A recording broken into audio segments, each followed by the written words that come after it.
We live in a consumerism society in America. That means people love spending money. But more than that, people love spending money that they don't have. Because we have made credit so widely available and our entire economy runs on credit. I mean, our government is drowning in debt. Our entire economic system relies on people spending money they don't have through debt, loans, lines of credit, credit cards, you name it. And now it's become even easier with things like buy now, pay later, which now you could use to finance your groceries or whatever else you want. And this is where I want you to break away from that. Because if you want to live a life that most people dream about, you can't keep doing the things that everybody else keeps doing. I mean, if you keep doing what the majority of people do, you're going to end up like the majority of people. And right now, the majority of people are broke and drowning in debt. And so if you don't want to live like the majority of people, you got to start thinking like the minority of people. And that means you got to start doing different things. And that means stop financing things. That means stop financing the phone, even if it's 0% APR. Stop financing your Gucci because you can't afford it. And stop financing the things that don't put money in your pocket. The only exception to this is your house. That means, yes, you do not finance your car either.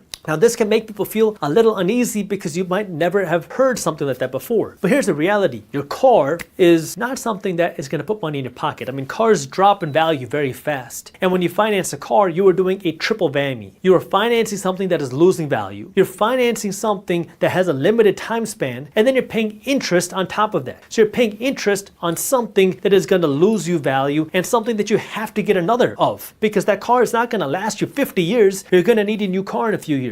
And so now when you're financing it, yeah, you're making BMW richer, you're making your banker richer, but it's coming out of your pocket. You're using your income to make them rich. I'm not against you buying a BMW or something nice. I just want you to be able to afford it first. So if you want to buy that car, fine. Just don't finance it. Be able to afford it with cash. Now, you might have to drive a little bit smaller, a little bit not as exotic right now for a little while until you can afford the nicer car. But instead of paying the $500, $600, $700, $800 a month in your car payment, plus the premium gas, plus the more expensive insurance, plus the more expensive oil changes, now you take that money and you can use it to fund your investments. You got more money, a little bit less of an exotic car, but more money in your pocket to build your wealth. Secondly, when it comes to the rule of 5, you want to buy something nice, you want to buy a nice Rolex or whatever you want for yourself, great. When it comes to luxuries, I follow the rule of 5, which is if I can't buy 5 of them, I can't afford 1 of them. Simple. Because the mistake that many people make, I know I made this too when I was getting started with my whole journey, was if I had $1,000 in the bank, I assumed that I could afford a $1,000 watch because I'm not financing it. I got the $1,000, but that's the wrong game. When it comes to luxuries, if I can't buy 5 of them, I can't afford 1 of them. Oh baby, we're making our way to the top. Now let's go to M,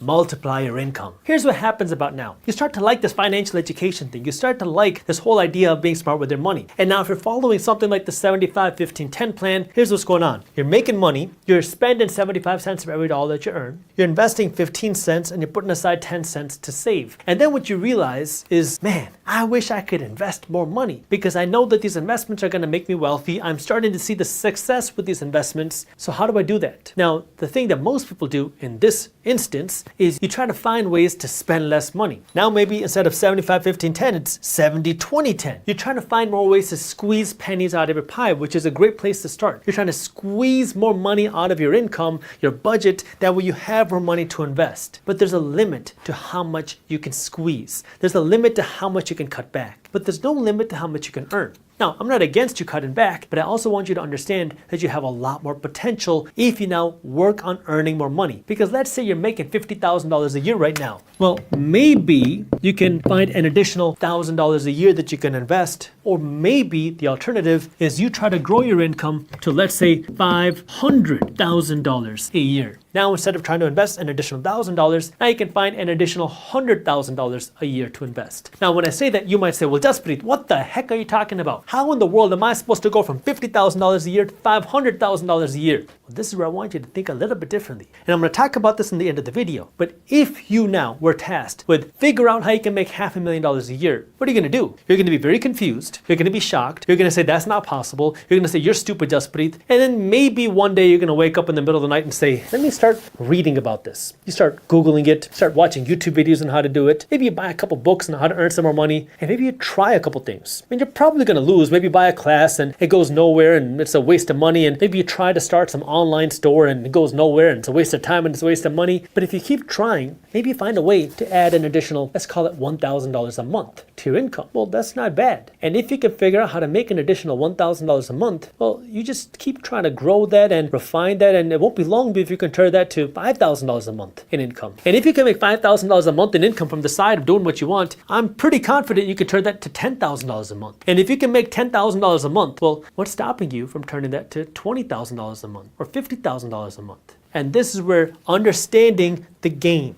There are many ways that you can earn more money. Maybe you go out and you start a side business. Maybe you start your own business. Maybe you figure out how to ask for a raise. Maybe you figure out how to ask your boss for an additional $10,000 a year. Maybe you get a new career. Maybe you get a new job. Maybe you go online and you get a certification. That way you can earn more money. Maybe you go back to school. That way you can get a better job. There's a lot of ways to go about doing this. But the reason why you're working to earn more money now is that way you have more money going into this funnel, right? You have the system. Whether you're making $50,000 a year, $500,000 a year, or $5 million a year, money's going to be spent and invested and saved. And as you make more money, you have more money being saved, more money being invested, and also more money to spend. You can live a nicer lifestyle while you're also investing more money. But the reason why this is so important is you don't just get caught up into this game of how do I just spend less money to have more money to invest. It's a great place to start, but you don't want to get caught up in that mindset. I want you to have a growth mindset and understand how you can grow your income so you can grow your whole wealth. If you enjoyed this clip and you want to continue your financial education journey, I have another video that I think you'll love. All you got to do is click that button